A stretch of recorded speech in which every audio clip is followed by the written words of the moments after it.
আসসালামু আলাইকুম।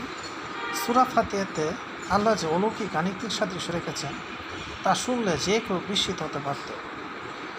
এই সূরায় আছে 7টি আয়াত। 7টি আয়াতের প্রথম শব্দগুলির অক্ষর সংখ্যা 31, 7টি আয়াতের দ্বিতীয় শব্দগুলির অক্ষর সংখ্যা 31, তৃতীয় আয়াতে তৃতীয় শব্দ নাই। টোটাল 6টা আয়াতের তৃতীয় শব্দগুলির অক্ষর সংখ্যা 31। এই 20টা শব্দের নক্তা সংখ্যা 31। এই সূরায় আল্লাহর 3টা নাম 2বার করে এসেছে। 6টা নামের অক্ষর সংখ্যা 31। 31 নং আয়াত হলো সূরা বাকারার 24 নং আয়াত। ওই আয়াতেরও নক্তা সংখ্যা 31। 15 নং সূরা 87 নং আয়াত আল্লাহ বলেন, আমি আপনাকে 60টি বার পঠিত আয়াত আর মহান কোরআন দান করেছি। প্রতি নামাজের প্রতি রাকাতে সূরা ফাতিহা পড়তে হয়, তাই আল্লাহ বলেছেন আমি আপনাকে 60টি বার পঠিত আয়াত আর মহান কোরআন দান করেছি। 60টি বার পঠিত আয়াত হলো সূরা ফাতিহা। তাই এই আয়াতের সাথে আল্লাহ সূরা ফাতিহার সাদৃশ্য রেখেছেন। সূরা ফাতিহাতে আয়াত সংখ্যা 7টি, এই আয়াতে শব্দ সংখ্যা 7টি। সূরা ফাতিহাতে ইন্ডিভিজুয়াল অক্ষর সংখ্যা আছে 21টি, এই আয়াতে নক্তা সংখ্যা 21টি।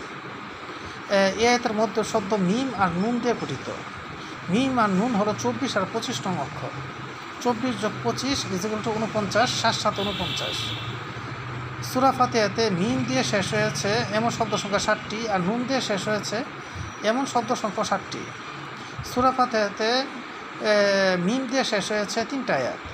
আর 15 নং সূরা 87 নং আয়াতে মিম আছে 3বার। সূরা ফাতিহাতে নুন দিয়ে শেষ হয়েছে 4টা আয়াত।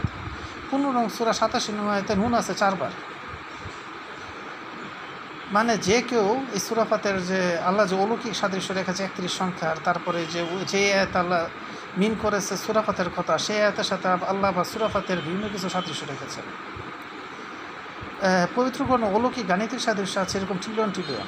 কিয়ামত পর্যন্ত আবিষ্কার হতেই থাকবে, শেষ করতে পারবে না কখনো কেউ। এটা হলো পবিত্র কোরআন যে আল্লাহর পক্ষ থেকে নাজিল কৃত, এটা সবচেয়ে বড় প্রমাণ হলো এই অলৌকিক গাণিতিক সাদৃশ্য। সবাই ভালো থাকবেন। আল্লাহ হাফেজ।